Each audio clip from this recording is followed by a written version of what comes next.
It was a bitterly cold night, and the city was alive with lights, laughter, and luxury. But for 10-year-old Ethan, the world was nothing but a cruel place. Dressed in torn clothes, he sat outside an upscale restaurant, staring hungrily through the glass as people dined on lavish meals. He wasn't begging. He had long learned that dignity was the only thing poverty couldn't take from him. Inside, Alexander Donovan, a billionaire businessman, sat alone at his table, sipping his expensive wine. He had built an empire from nothing, yet success had turned him into a hardened man. He trusted no one, loved no one, and lived only for profits. When he noticed the boy outside, something inside him stirred, an old, forgotten feeling. He motioned for the waiter to bring Ethan in. The boy hesitated but eventually stepped in, shivering. "Sit," Alexander said. "Eat." Ethan's hands trembled as he picked up the spoon, his eyes glistening with gratitude. "Thank you, sir," he whispered. Curious, Alexander asked, "Where are your parents?" "My mom works 3 jobs, she's tired all the time. My dad, he left us long ago." Something inside Alexander cracked. Once, a long time ago, he had been a poor boy too, hungry, struggling, abandoned. But unlike Ethan, he had grown up angry.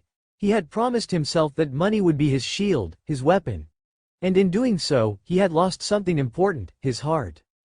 Over the next few weeks, Alexander met Ethan often. He learned about his dreams, his mother's sacrifices, his struggles at school. The boy spoke of hope, kindness, and the belief that, no matter how dark the night, the sun always rises. One day, Ethan asked, "Sir, why do you always eat alone?"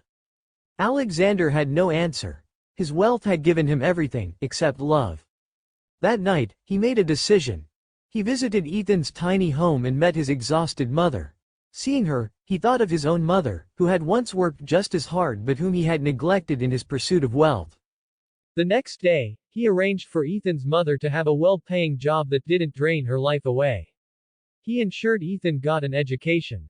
And for the first time in years, he opened his heart, not just to them, but to the world. Years later, as Alexander lay on his hospital bed, old and frail, Ethan, now a grown man, held his hand. "You saved me," Alexander whispered. Tears filled Ethan's eyes. "No, sir. You saved yourself. You just let me remind you what love feels like." As Alexander took his last breath, he wasn't alone. He wasn't just a billionaire. He was a man who had finally learned that true wealth is not in money, but in the love we share.